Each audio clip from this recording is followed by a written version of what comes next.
हम हैं करण डीजे, श्याम देओरवा थाना। घरे हम लौटी राती राती पड़ोसी जले फाट जाए छाती।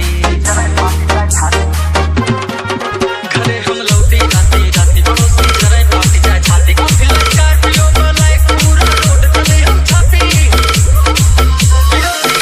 पटी पे गंदा तना रहेगा। दबदबा है दबदबा बना रहेगा। दबदबा था दबदबा है दबदबा बना रहेगा। हम हैं करण डीजे, श्याम देओरवा थाना।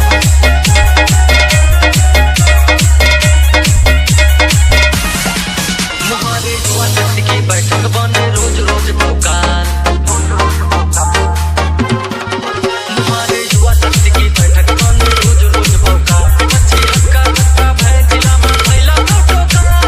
आता लगा माहौल गरम पे गुंडई रही हमेशा गरम पे। आज दिन हर भाई का बर्थडे मना रहेगा। दबदबा है दबदबा बना रहेगा।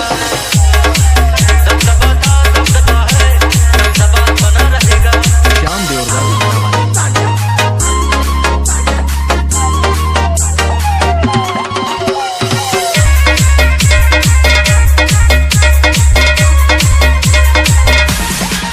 बाउंसर चार चार के साथ चार थी रही है गन।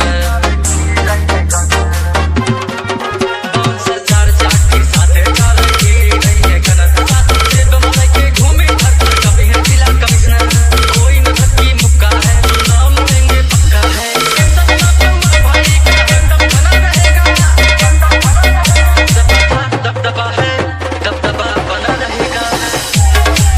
दबदबा था दबदबा है दबदबा बना हम रहेगा। हैं करण डीजे, श्याम देओरवा थाना वाले।